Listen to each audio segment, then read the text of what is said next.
Hey everybody, welcome back to my channel and welcome back to my studio.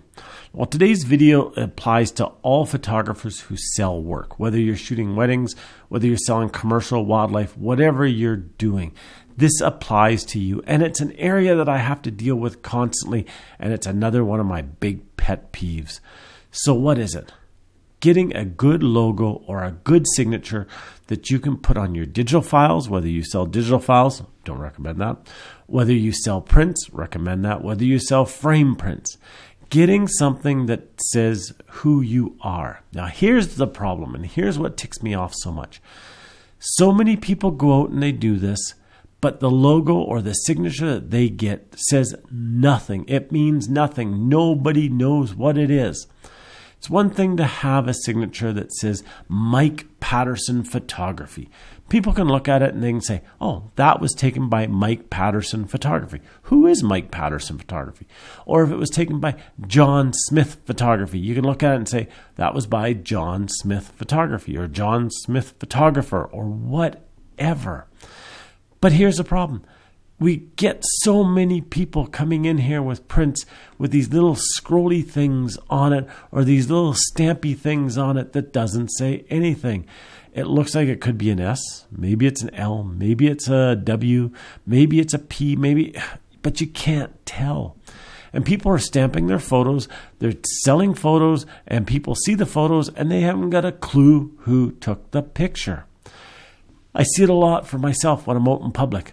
I'll go to an art show. I'll go to a gallery. I'll go to a hotel or an office building. I'll see a print that really impresses me. So I go over and take a look at it. I look all around, and either there's nothing on the print whatsoever to say who did it, or it's some fancy little scrolly thing that you can't tell who took it because it says nothing.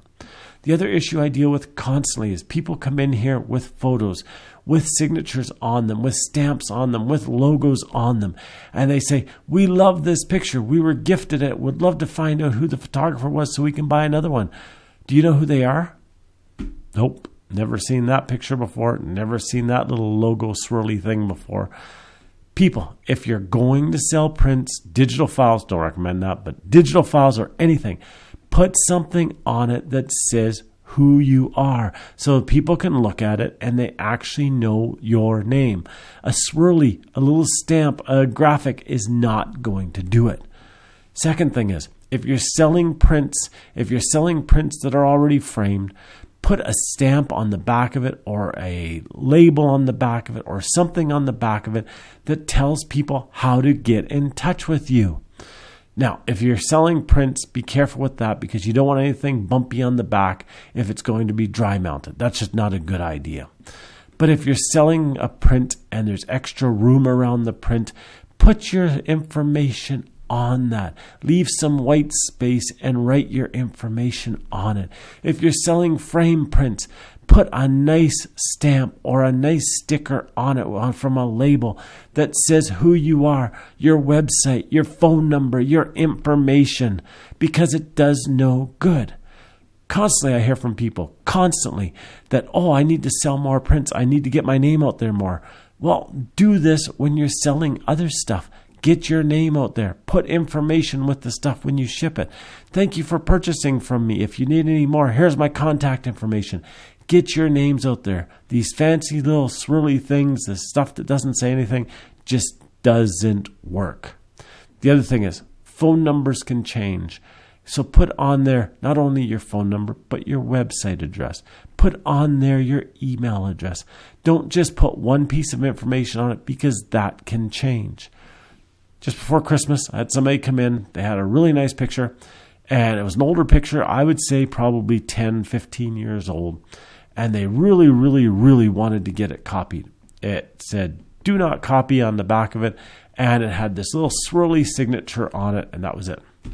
Well, I looked all around, couldn't find anybody that knew who the signature belonged to, who the swirl belonged to. Did some research with our local museum. Nothing. This person could have got another sale.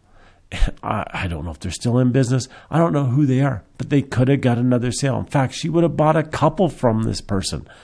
So people, Put your information on there. Put it on there so people can read it. Put all your contact information on there. So until next time, get out there, take some amazing pictures. If you are selling stuff, make sure your information's on there, and we'll talk to you next time. Have a great day. Bye-bye now.